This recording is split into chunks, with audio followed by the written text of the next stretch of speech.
Hello students, today I'll start with the next chapter from your first unit test syllabus, which is S block elements. Periodicity in properties is completed. Okay, first let me tell you one thing about the S block elements, that in your syllabus the preparation of certain compounds of S block elements which are there in your syllabus, that portion will not be there in your first unit test syllabus. Okay, I have informed you before also through Shantini ma'am, but still I am telling you in this video that in the S block elements chapter, only whatever I am teaching you now will be there in your exam. Means whatever I am teaching you for 3 to 4 videos will be there in your first unit test syllabus, and the portions, that is the preparation of elements, preparation of certain compounds, manufacture of certain compounds, their uses, their properties of the compounds, all those portions are not there.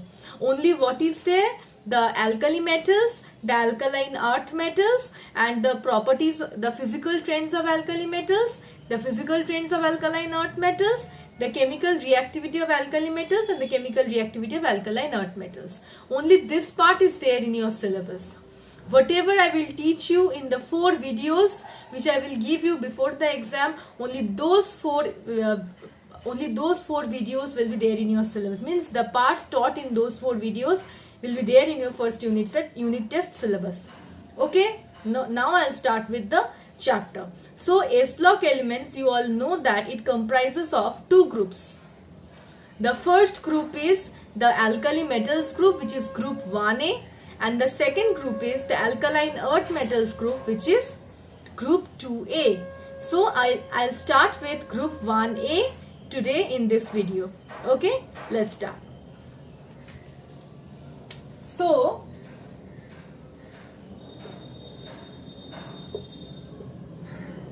group 1A. Group 1A metals are known as the alkali metals. They have the outer electronic configuration of Ns1. You all know that N is the principal quantum number of the outermost energy shell. Let's start with the elements of group 1A. Lithium, sodium, potassium, rubidium, cesium, francium. The electronic configuration of lithium is helium 2s1. That of sodium is neon 3s1. Potassium is argon 4s1. Rubidium is krypton 5s1. Cesium is xenon 6s1, and francium is radon 7s1. So you can see the outermost the electronic configuration of the alkali metals, and the outermost electronic configuration is 2s1, 3s1, 4s1, 5s1, 6s1, 7s1. Means the last electron will enter the S subshell, and the S subshell will have, the last S subshell will have only, means the S subshell of the last energy shell will have only 1 electron present for the alkali metals. Hence they are included in the S block elements. Okay, so this is the elements and the electronic configuration. Now I'll start with the physical trends in properties. Among the physical trends, the first is atomic radii. Okay, the first is atomic radii. We all know that across a period the atomic radii decreases, and down the group the atomic radii increases. We know that across a period, what happens across a period? The atomic number increases. With increase in atomic number, the positive charge of the nucleus increases. As a result, the nuclear charge on the outer electrons increases. The outer electrons will experience a greater attractive force, and so the atomic radii decreases across the period. What happens down the group? Down the group also atomic number increases. As a result, the nuclear charge, means the effective nuclear charge, increases. Okay, both will increase down the group also. But what happens? Down the group, there is successive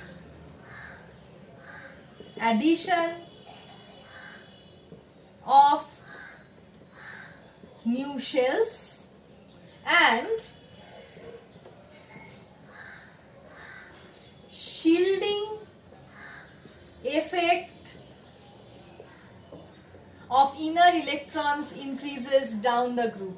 So down the group, these two effects are present, and the combined effect of these two will outweigh the effect of the increase in nuclear charge.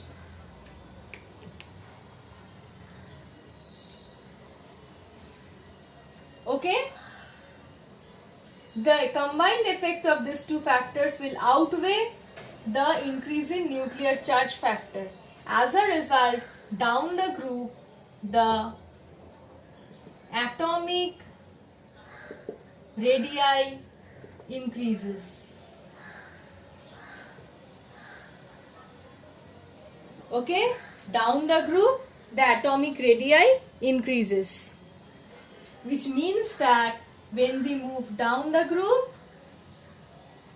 lithium has the smallest size,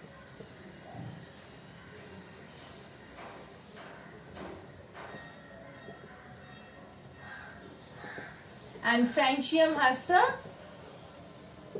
highest atomic radius. Okay? So this is about atomic radii. Now I'll come to the next point, which is the ionic radii.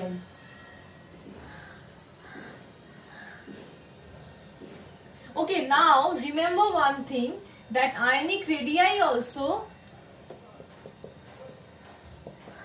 I will show you how the ionic, means how the cation is formed, that is I am telling you.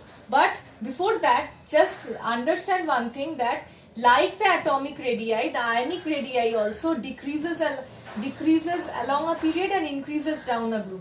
So the ionic radii of Li plus will be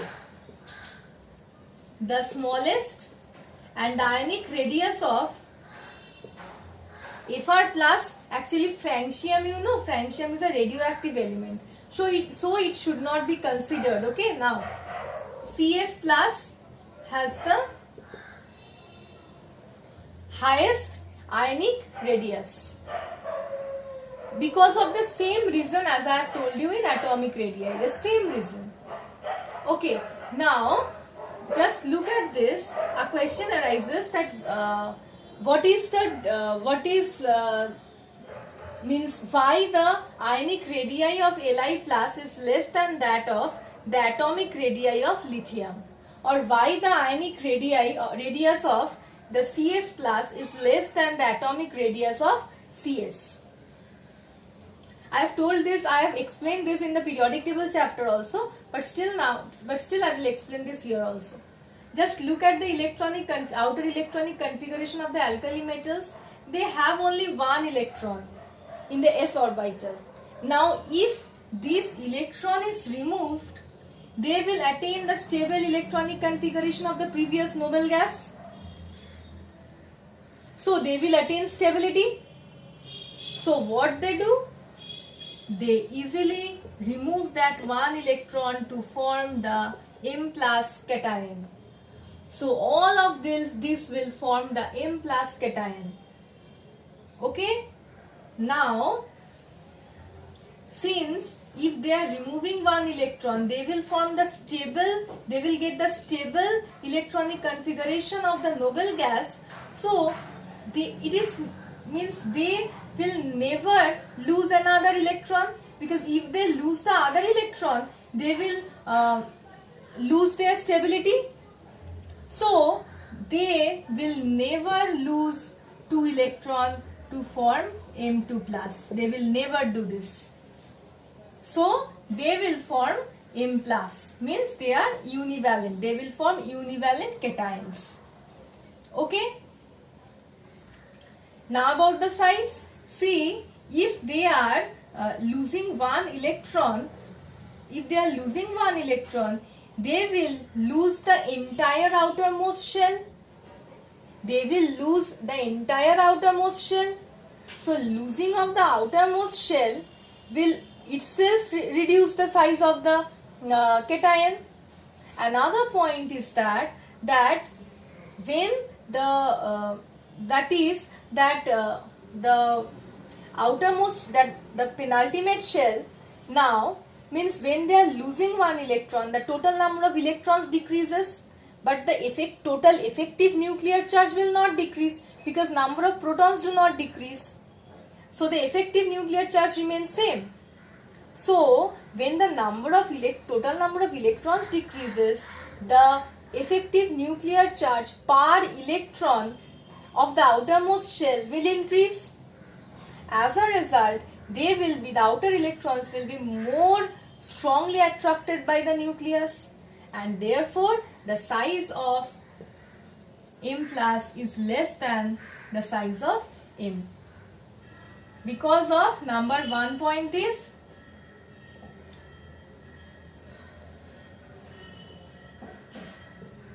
loss of outermost shell, and second point is effective nuclear charge per electron increases. Okay, so this is about the atomic radii and ionic radii. Now I will come to the next point, which is ionization enthalpy.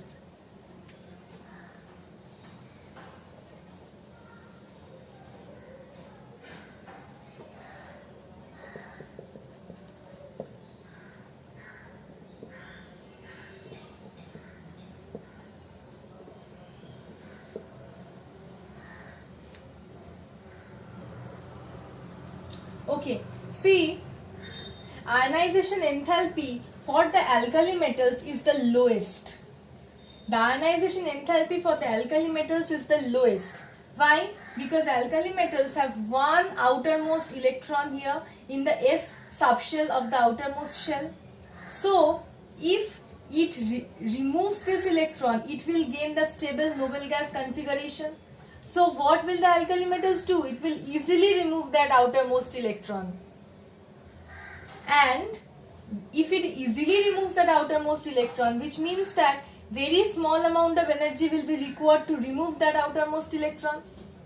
And so the ionization enthalpy is lowest for the alkali metals. And we all know that down the group, the ionization enthalpy decreases. Down the group, the ionization enthalpy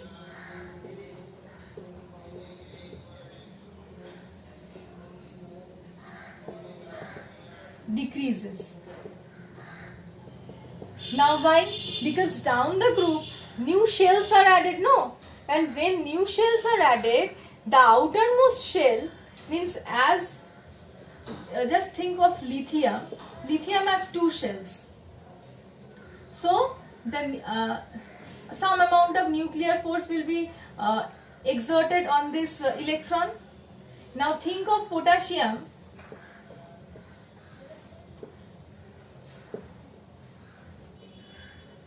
It has so many shells. So the outermost electron is far away from the nucleus. So the nuclear force of attraction on this outermost electron is much less as compared to lithium. So the outermost electron is not as tightly bound by the nucleus as for lithium. So it will be easily removed, and very much less amount of energy will be required to remove this as compared to that of lithium. So it has the low ionization enthalpy, and lithium has high ionization enthalpy. Okay?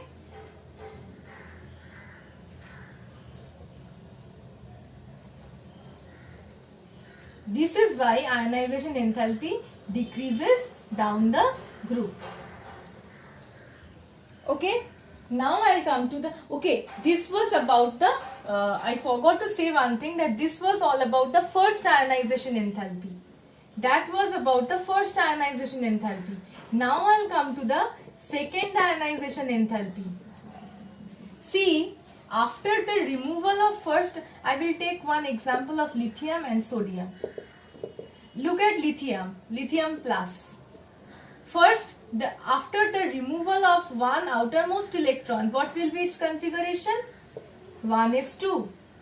For sodium plus, after the removal of one outermost electron, what will be its configuration?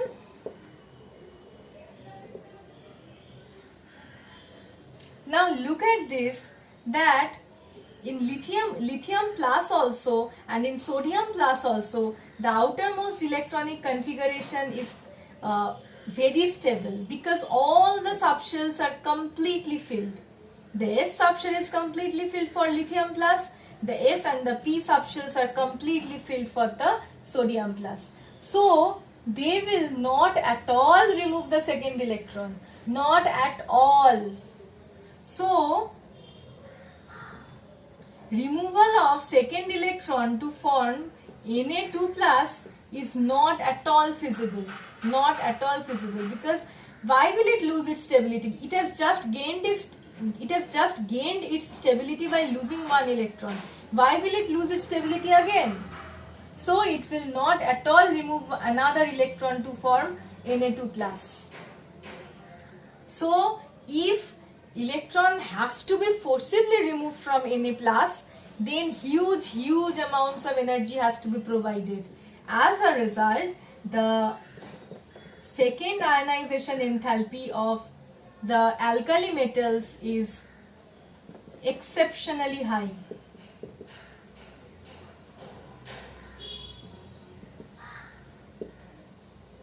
Why? The most important point for this is the stable outer electronic configuration. The next important point is that after the removal of the outermost shell, the less number of electrons present in the Li plus, Na plus, K plus, Rb plus, all the cations, the effective nuclear charge per electron has increased. So the outer electrons are more tightly held by the nucleus now. So removal of that outermost electron is very difficult for the M plus ions. So that is the second point, and the third point is the size of the cation is much less than the size of the neutral metal. As a result, the nuclear charge is more strong on the outermost electrons. So the 3 points, what are the 3 points? Number 1 is the effective nuclear charge per electron for the cation increased. Number 2 is the stable outer electronic configuration of the cation, and the third point is the smaller size of the cation. Because of these 3 points, it should be IE2. The IE2, the second ionization enthalpy of the alkali metals are exceptionally high, and the first ionization enthalpy is low for the alkali metals, very low for the alkali metals, because they will easily remove that loosely bound outer electron to gain the stable electronic configuration of the previous noble gas. Okay, this is about the ionization enthalpy. Now I'll come to the next part, which is the electropositive character. Just look at this. This is very easy, because they will easily lose one electron. So they will easily form the Li plus, Na plus, K plus, Rb plus, Cs plus, all these cations easily. So they are electropositive in nature because they have low ionization enthalpy and they can easily lose electrons. The next is ionic compound. Ionic compound, because they are highly electropositive in nature,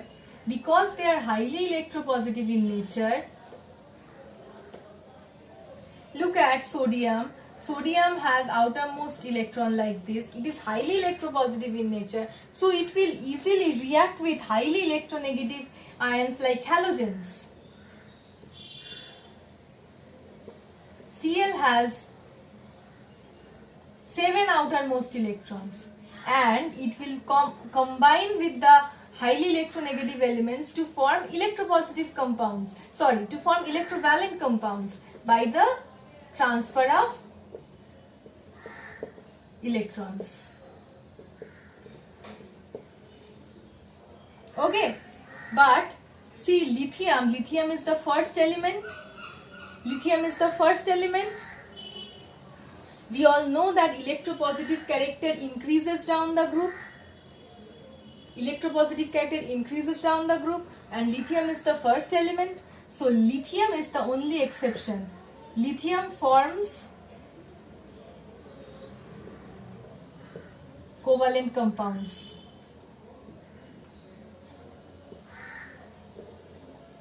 It is the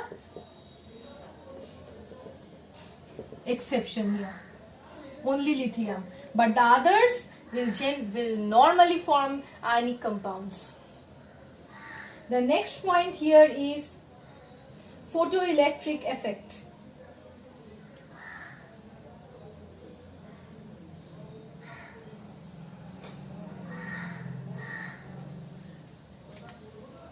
Now, what is photoelectric effect? Consider this to be a metal surface. This is a metal surface. Light, when falls on the metal surface, light is depicted as h nu. Light, when falls on the metal surface, you all have learned this from atomic structure chapter. Light, when falls on the metal surface, what will the metal surface try to do? It will try to emit electrons. This effect was described by Einstein, and this effect is known as photoelectric effect. Einstein have received the Nobel Prize for photoelectric effect. Okay, so photoelectric effect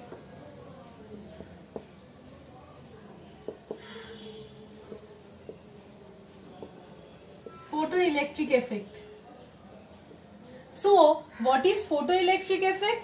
Photoelectric means a metal surface, light falls on the metal surface and the metal surface starts emitting electrons, which means that the metal which is required for photoelectric cell, that metal should have a low ionization enthalpy value, because if the ionization enthalpy value is low, which means that the metal will easily remove electron, so it can easily emit electrons.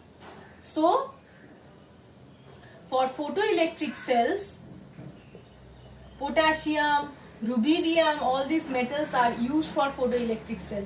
Why? Because lithium is the first member. So among the groups, I have seen that you all have seen that lithium has the highest ionization enthalpy among the alkalic metals.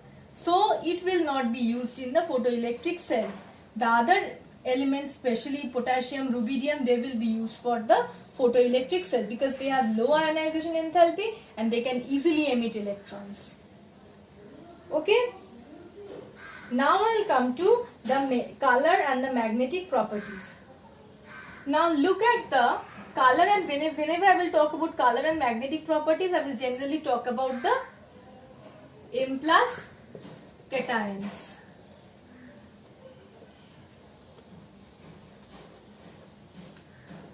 Look at the M plus cations. The M plus cations will either have an electronic configuration of 2s2 or will have the outer electronic configuration 1s2, or will have 2s2, 2p6, 3s2, 3p6, like this. So they are all paired, means the electrons are all paired. So when the electrons are paired, there is no chance of presence of unpaired electrons. So all of them are diamagnetic, all the M plus, and they are colorless. Okay. Now I'll come to a very important point, which is the flame test. All the alkali metals shows color in the flame test. All the alkali metals will show color in the flame test. How?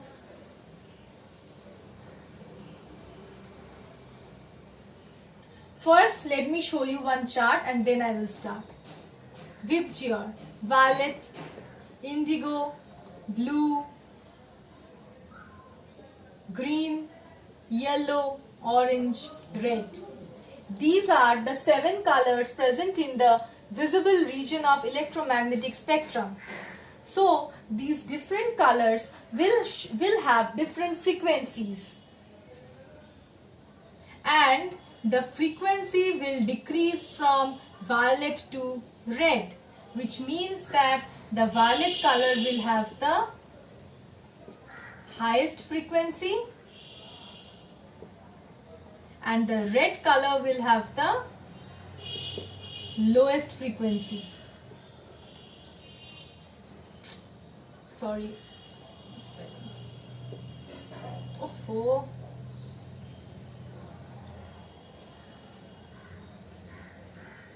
Okay. Now what happens in the flame test? This is your Bunsen burner. This is a flame like this. Okay, that's a very poor drawing, I must say. This is your Bunsen burner. This is the flame. Okay, whenever you are with the help of a platinum wire,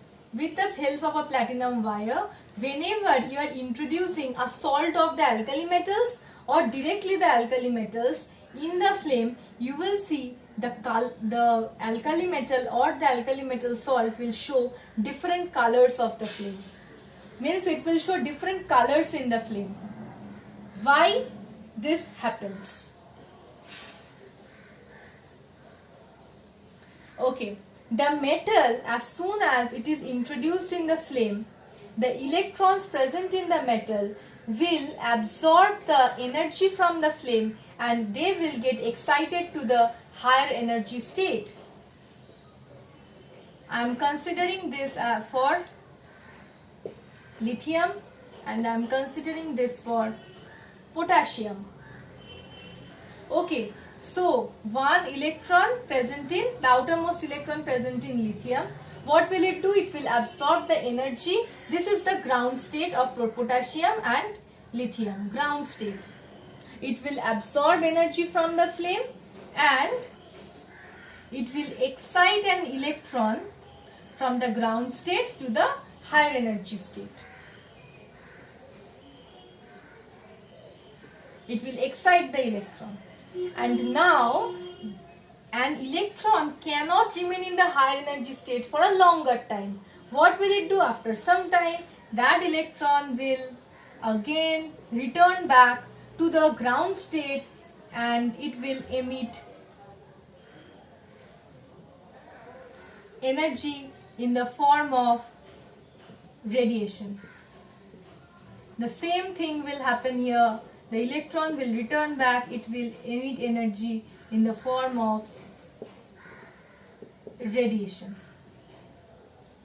Now, why I have shown the excited states in a different level? Okay, what happens for lithium and sodium? Lithium and sodium have the highest ionization enthalpies among the group 1a elements. So, the elements with the highest ionization enthalpy will excite electron to lower excited state. Will excite electron to lower excited state. So, when they will return back to the ground state and emit a radiation, that radiation will be related to lower energy, which means lower frequency. And potassium, rubidium, cesium, they have low values of ionization enthalpy. They will excite the electron to higher energy states, and so when the electron will return back to the ground state, it will emit radiation of higher energy, which means higher frequency. Now look at the color for lower frequency: red, yellow, orange. And look at the colors for higher frequency: violet, indigo, blue. So, in the flame test, lithium shows a color of crimson. I'm not writing that there, okay? Lithium, where will I write? Okay, lithium shows a color of crimson, red. Sodium shows a color of golden, yellow. Okay? Red, orange, yellow. And potassium will give you a lilac flame. Lilac is a mixture of pink and violet. And the rubidium and cesium will give you directly violet flame. Okay? These things happen. So this is how the elements will show different colors in the flame test. Okay? So till this I have taught in this video. In the next video I will come to the chemical properties of the alkali metals and the anomalous behavior of lithium and the diagonal relationship of lithium with magnesium. Okay? Thank you.